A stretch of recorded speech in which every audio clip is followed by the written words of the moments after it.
Does the name physician assistant capture the real core of the PA role?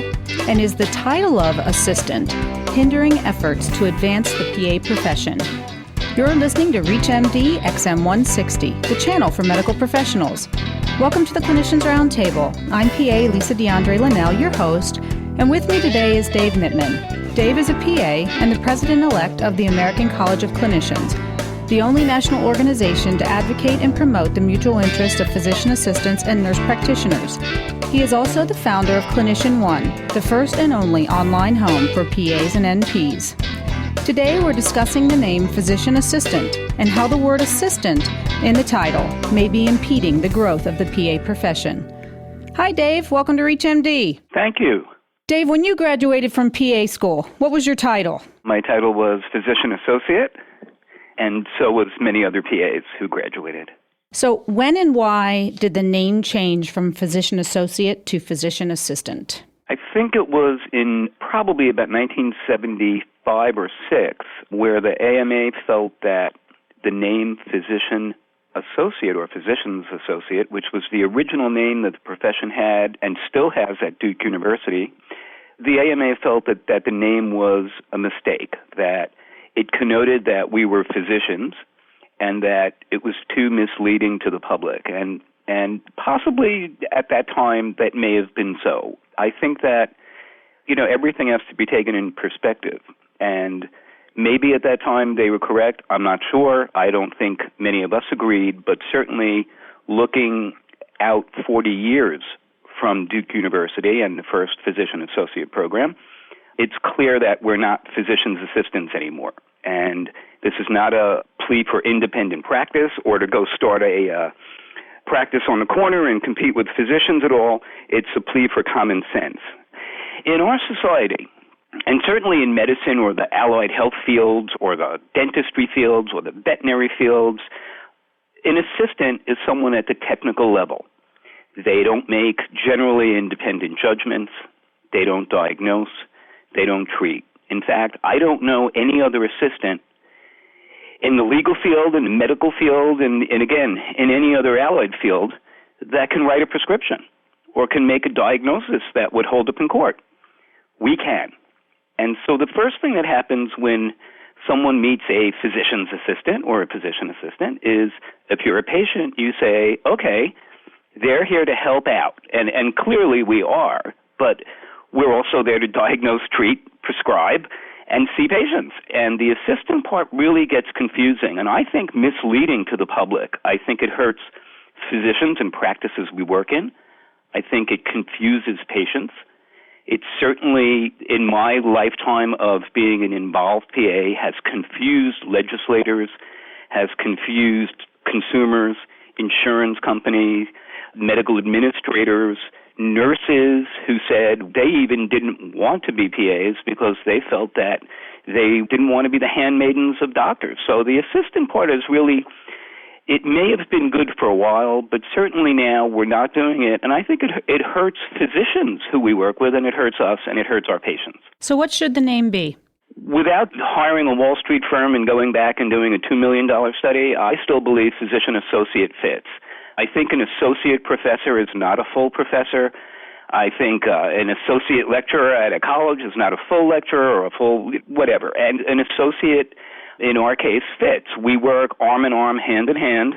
We could be 50 miles away. We could be running our own clinic. We could be in Iraq doing trauma that most physicians can't do. And yet we still are associated with physicians. I don't think we really want that to change. But we also don't want to be looked at as medical assistants any longer. The little nurse in the corner, I can't tell you how many times I've been asked in 35 years if I do the charts for the doctor and hand the doctor towels. And that shouldn't be anymore. It's just not right. It's not right to our educational level. It's not right to the young, bright kids who go in and want to be a PA, and it's not right to the PAs that are out there really working hard and making a difference. And I think most physicians can't deny the difference we're making, that there's a name that just doesn't fit anymore. So why hasn't the name been changed? I think PAs have been reluctant. It's not something we wanted to go to the wall for although all of us, or many of us, or most of us, and I think there have been some surveys done over the years, and it's been about 80%, have really seen the name as an impediment to their professional, personal, and also the practice's growth. And we just didn't know how to change it. We were told, well, if you go back and you open up the law, the medical society is going to attack you, or the state, Board of Medicine won't like it, or this or that. And in speaking to physicians, it's funny, they're the people who say, you guys have a really bad name. I mean, and when you say originally at Duke, I mean, every physician I've ever said, hey, our original name at Duke was associate, are like, well, that's a really better name. That's clearer about what you do. You're certainly not at the level of a medical assistant. That works. So to get back to your original question, I'm sorry. We really just never took the time or the energy, because I think the profession had more important things and more important battles, and also really didn't get to the level until the last about 10 years where it was clearly misleading. Now it is. And because of those two things, there's much more of an outcry now. I think we could only hope that if we went to organized medicine, be it at the state level, be it at the AMA level, be it at the AOA level, and said, listen, this is misleading. It hurts us. It hurts you. It hurts healthcare. It's not like we want to open up a practice next door. It's just wrong. It's just something that needs to be turned around because it's wrong. That they would say, you know what, we agree. There are no other assistants who can do what you do. Even for us to look at the fact that PAs are held to the same standard of care as a physician.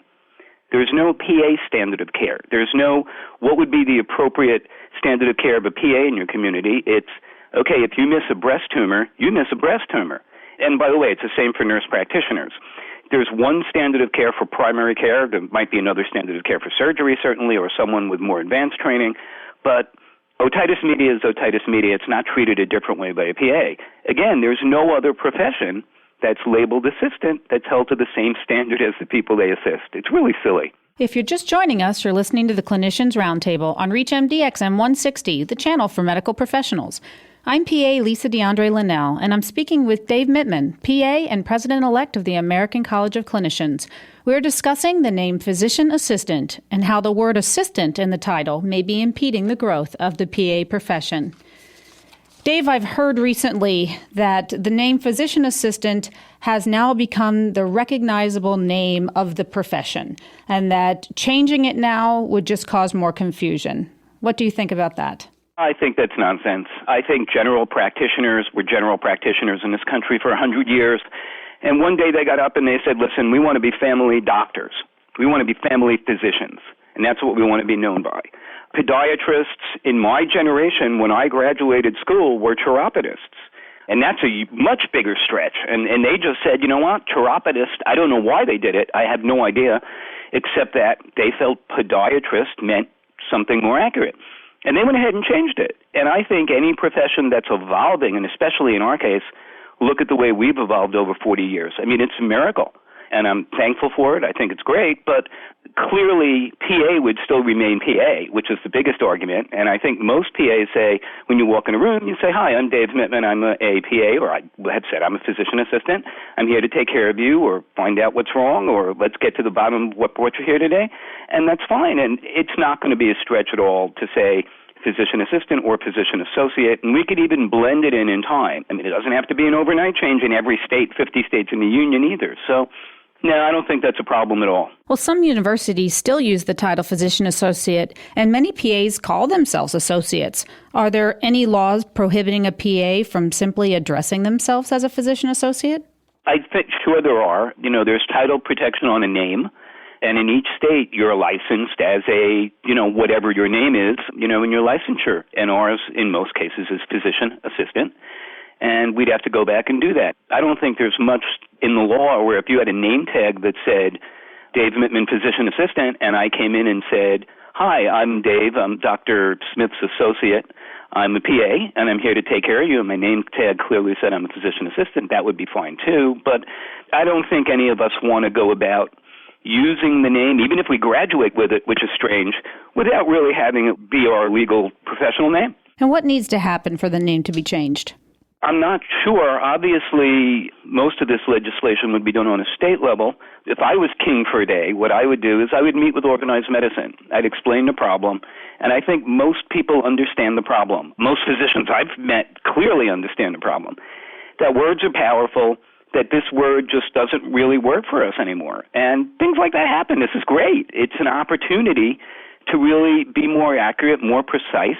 And when a physician goes and makes rounds or goes away for the weekend and a PA is in the office on Saturday, that it doesn't seem like they're being seen by a medical assistant. So if we went and explained where we were coming from, the genesis of the change, that it's not going to affect the way we practice at all, that we still want to be members of the team, and that the team, obviously the team's evolving. It's not the same as it was 20 and 30 years ago. And there are people out there with 20 and 30 years experience. So the whole change is great. There's nothing wrong with change. And I would think that we'd be able to have organized medicine say, you know what, you people have worked with us for 40 years. You haven't asked a lot. You haven't rattled the cages very much. We owe you this one. This is a chip that you guys have earned. It's on the table. Sure, pick it up and take it.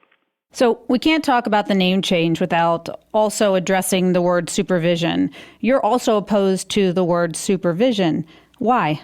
Again, I think many PAs are, and it's not just me, but it's not about being quote-unquote supervised or not. It's about what these words mean. And supervision's a different word, and it's not one that I'm as caught up on. But when you take these words and you tell them to consumers, to patients, to the public, to legislators, what they hear is not what the word means in medicine, or certainly not what the word means to PAs and the physicians they work with. And supervision to anyone means that the person who's supervising has to constantly watch, visually watch the person who's being supervised, usually because they're not adept yet at doing the tasks they need to do.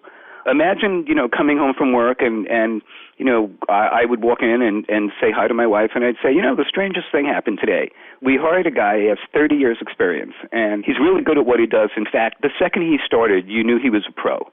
He actually was in Iraq and led a medical battalion of 250 people. He was in charge of their health care. Came back, and you know what's strange, honey? He has to be supervised. And I think my wife would say, well, anyone, when you start at a new job, that always happens. You have to be supervised, and then they kind of let you do your job. And I'm like, no, the stranger thing is he has to be supervised the rest of his life. To the public, supervision means, and I know it's a political word, and I know the AMA loves this word, but it really does mean you have to be watched because you're not really good enough yet. At least it means that to me, as someone in the public, not as a PA.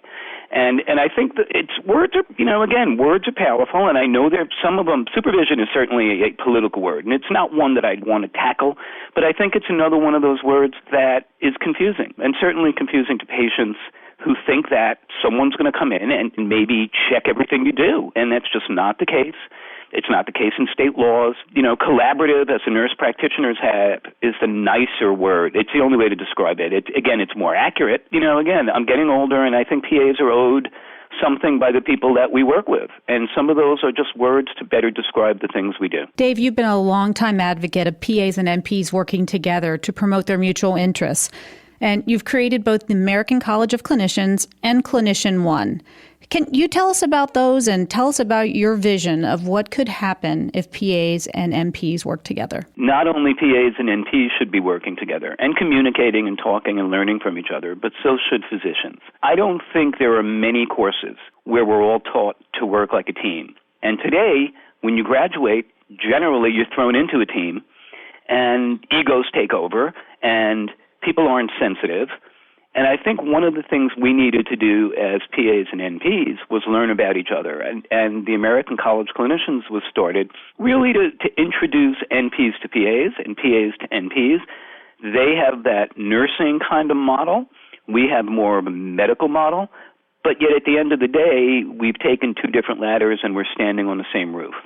And without putting down any physicians, I think they've taken a third ladder, and they're really standing on the same roof. If somebody comes in and they have an acute belly pain, we're all looking at somebody who has acute belly pain. And that's really what I think we miss, and I think we all need to get down to, is that we all need each other, and we're all really doing the same thing, and we're under attack by the same people. NPs and PAs are not the enemy. Thank you, Dave, for coming on the show. You're welcome. I'm PA Lisa Dandrea Lenell, and you've been listening to the Clinicians Roundtable on ReachMD XM 160, the channel for medical professionals. And thanks for listening.